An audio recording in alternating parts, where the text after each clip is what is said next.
Hey all, so this begins Nylon Crap Week. So basically what I'm going to do is I'm going to review a bunch of crap nylon holsters and give my thoughts on them. Going to be completely fair, non-biased. I'm not going to have any kind of, bigotry towards nylon holsters.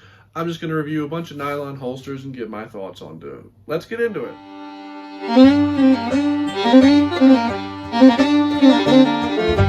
Alright, so here we have on the vents the VISM, I don't know, VISM ambidextrous shoulder holster with mag holder color black. This is a nylon shoulder rig that my wife had before I met her, and she used it for a little bit before I replaced it with a Galco Jackass rig. And today we're gonna review it. Let's start with a drop test. Well, it seems to survive the drop test all right. Let's get into craftsmanship. So, a lot of these nylon holsters, especially the shoulder rigs, they're generally labeled as partially universal, basically. Partially meaning that, you can fit a wide variety of guns. It's not made for any one particular gun. It's just the general shape of what'll fit a lot of guns. That's great for remotes.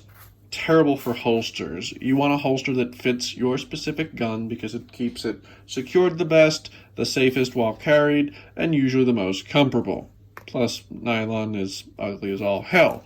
Anyway, moving on to craftsmanship. So, holster.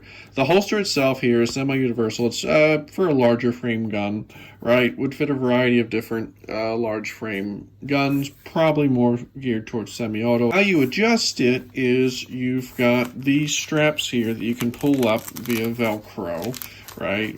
They're like behind here, but they're in the Velcro, right? So you can pull these straps up, and then you put your gun in and you cinch them down or adjust them down so that it's tight, and you hope that, when you snap it closed, that it goes around the part of your gun that it's not going to slip out, which is questionable because a lot of semi-autos, unless you have a really good beaver tail, chances are this might be fairly easy to pull the gun out of the holster without it being undone.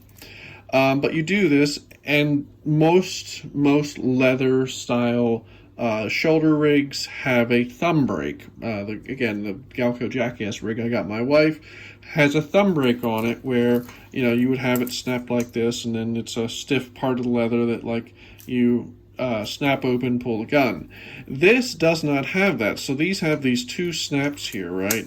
And you kind of have to pull apart, and of course if you snap both of them like so, then it's going to be especially difficult to get your gun out because you've got to undo these two snaps.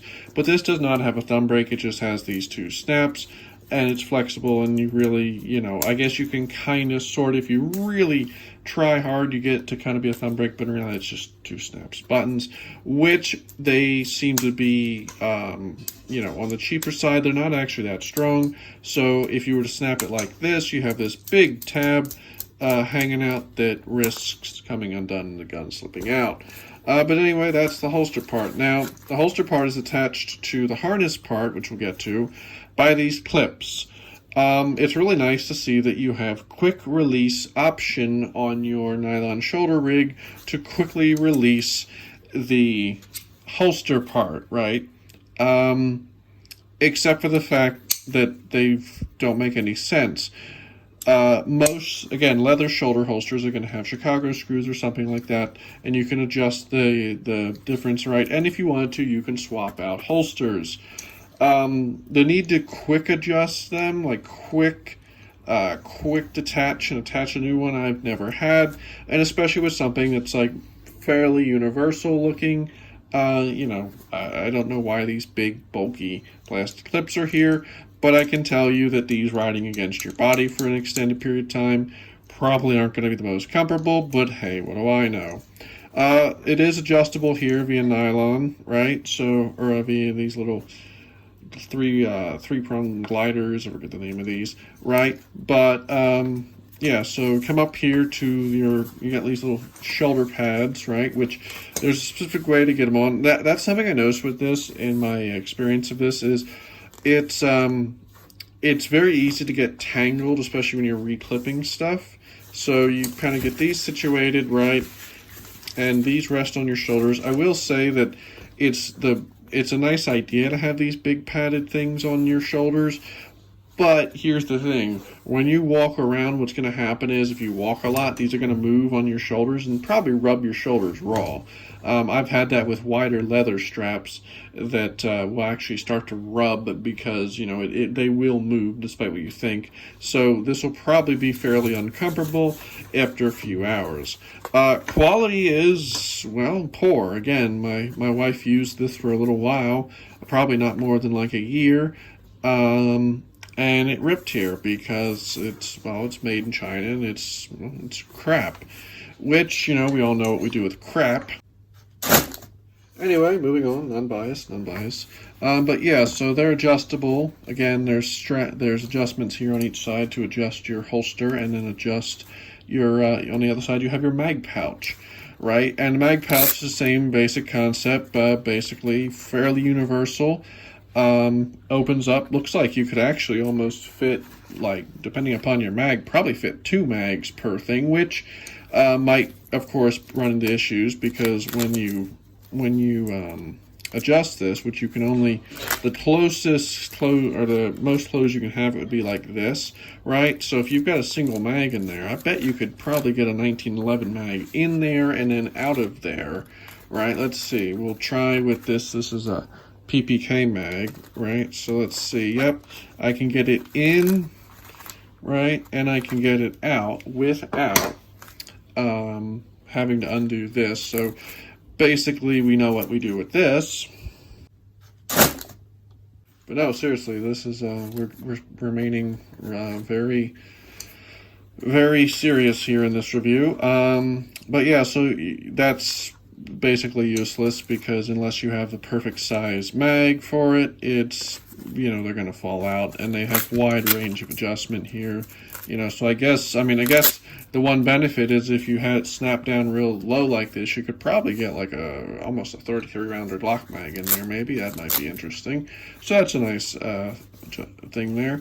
Tie down strap here, which is this weird, again, Velcro thing, which, let me tell you, Velcro on your bare skin, it will drive you nuts. It'll feel like you're getting stabbed after about an hour. So having the tie-down strap like this, where, you know, it can be Velcro exposed against your shirt or your skin, depending upon how you wear it, I don't like that at all. But yeah, so basically we're gonna go try this on. Now here I am wearing it. I put a gun in it, but, well, I like my guns more than this. So, one of the things I noticed is the top here is elastic. So what's going to happen is as you're walking and as you put weight in this, right? So we're going to pretend that we've got, you know, 2 heavy mags and then a heavier gun, because this is for a larger frame gun, so it's going to be a heavier gun, probably. What's going to happen is it's going to pull on that, it's going to stretch that out, and then it's going to make that the stuff hanging off of you, right, has more movement. It has more ability to swing back and forth and this way and everything. And what happens is that makes uncomfortable carry. Shoulder rigs set up correctly, and a good shoulder rig can be very comfortable. Again, I'm not repping for Galco or anything, but like that's my particular favorite brand. You know, I have a Galco jackass that I used to wear all day long in the wintertime. All day long, come home, and I would forget it's on, and I'd be laying on the couch or sitting on the couch watching TV or doing something and forget that my shoulder rig's on. I actually fell asleep in them multiple times because they were that comfortable. This, again, it's going to stretch out. Stuff is going to swing. These plastic clips right here are going to dig into you. The Velcro here, right? So again, the strap right here is right against your skin. So depending upon how you have it, I'm sorry, this one on the back, depending upon how you have it, right, it's going to ride against your body. Velcro can be very annoying after a couple hours. If you don't believe me, go get some exposed Velcro, tape it to the side of your body, and, you know, let me know how it is in an hour. So that's going to dig into you. The plastic clips are going to dig into you. This, you know, again, up here is already ripping because of how it's set up, and it's basically, it's, you know, all the way pulling directly down on that point, which is going to rip it. The whole thing is held together, right? So all of everything is this little plastic clip here and the little circle thing in the back, right? Which I can tell you, plastic against your body, you know, the sweat, the oil, the sun baking down on it, you know, if you're out somewhere outside, that ain't gonna last that long. This is not what you want to buy. If you want a shoulder rig, I recommend getting something good quality, probably gonna be leather. There are a few good Kydex options out there, but get yourself something of good quality. You know, set it up right. There's several great videos online about how to do that. I've done a couple as well. I'm gonna take this and I'm gonna, you know, do what I should have done with this a year ago, but I wanted to make this video. So if you have any questions, ask them down below, and have a good day.